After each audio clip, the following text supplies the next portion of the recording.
બુલેટિનમાં આપનું સ્વાગત છે। હું છું શહાના સેઠવાલા। સમાચારમાં વાત કરીએ તો સ્વચ્છતા અભિયાનની મોટી જાહેરાતો અને ફોટો સેશન કરતા અધિકારીઓને શહેરની આન બાન અને શાન સમા ઐતિહાસિક પાનીગેટ દરવાજાની દુર્દશા યાદ કરે છે।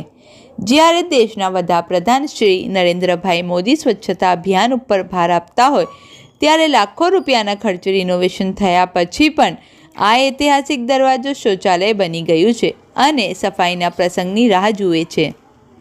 દરવાજાની ગંદકીને લઈને નાગરિકો હેરાન પરેશાન થઈ ગયા છે। લોકો આ ઇમારતનો ઉપયોગ શૌચાલય તરીકે કરતા નજરે પડે છે। આ ગેટની દુર્દશા એટલી હદે વધી ગઈ છે કે રાહદારીઓ અને નાગરિકોને ગંદકીથી માથું ફાટી જાય એવું વાસ આવે છે। અહીં નજીકમાં ધાર્મિક સ્થળો પણ આવેલા છે।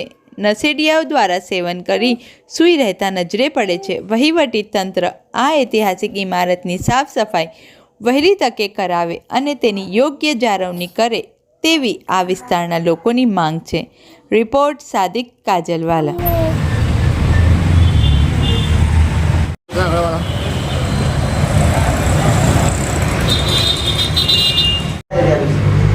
सो रहे हो तो कहो ये ऊपर सूट है बस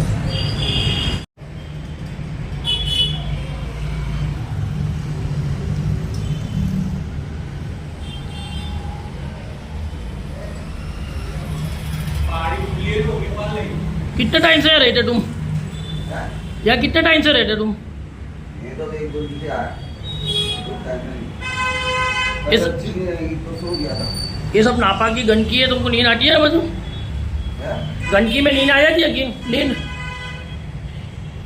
इधर नहीं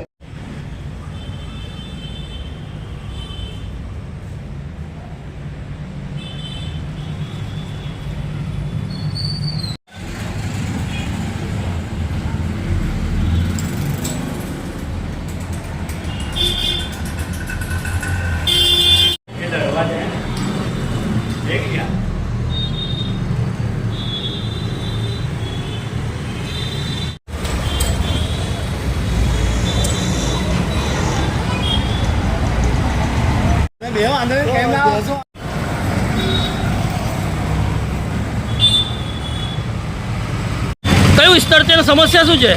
આ પાણીગેટ વિસ્તાર છે અને પાણીગેટ વિસ્તારમાં એક ઐતિહાસિક ઇમારત આવેલી છે જેને પાણીગેટ દરવાજો કહેવાય છે અને બહુ લાંબો ખર્ચેથી એને રિનોવેશન કરવામાં આવ્યું છે તે છતાંય તંત્ર ધ્યાન આપતું નથી।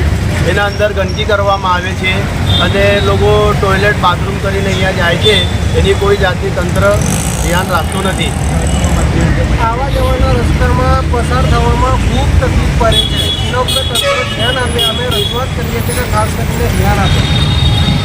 આ અંગે વહીવટી તંત્રને કોઈ જાણ કરવામાં આવી છે? અહીંયા વિસ્તારમાંથી કેટલાક કોર્પોરેશન અધિકારી નીકળે છે એ લોકો પણ બધી ખબર છે પણ એ લોકો કોઈ જાતની કામગીરી કરતા નથી। એ વિષય અમે આજે મીડિયા બોલાવીને ઇન્ટરવ્યૂ આપવામાં આવ્યું છે એની જાળવણી કરે અને ખાસ કરીને પગલાં લેવામાં આવે ને એને બરાબર સાફ સફાઈનું ખાસ ધ્યાન રાખે। ઐતિહાસિક ઇમારત છે એની ધ્યાન આપે, બાજુમાં મંદિર છે, મસ્જિદ છે, એ ખાસ કરીને સફાઈનું ખાસ ધ્યાન આપે। તંત્રને જાણ કરવા માંગીએ છીએ કે આવવા જવાનો રસ્તો છે અને ધાર્મિક સ્થળ છે તેના ઉપર ખાસ તરીકે ધ્યાન આપવામાં આવે અને એની સફાઈ કરવામાં આવે। અમે તંત્રને ખૂબ એ જાણે કહેવા માંગીએ છીએ।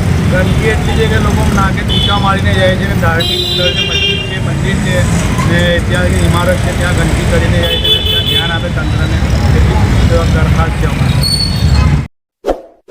इस वीडियो को लाइक करें, हमारे चैनल को सब्सक्राइब कर बेल आइकन जरूर प्रेस करें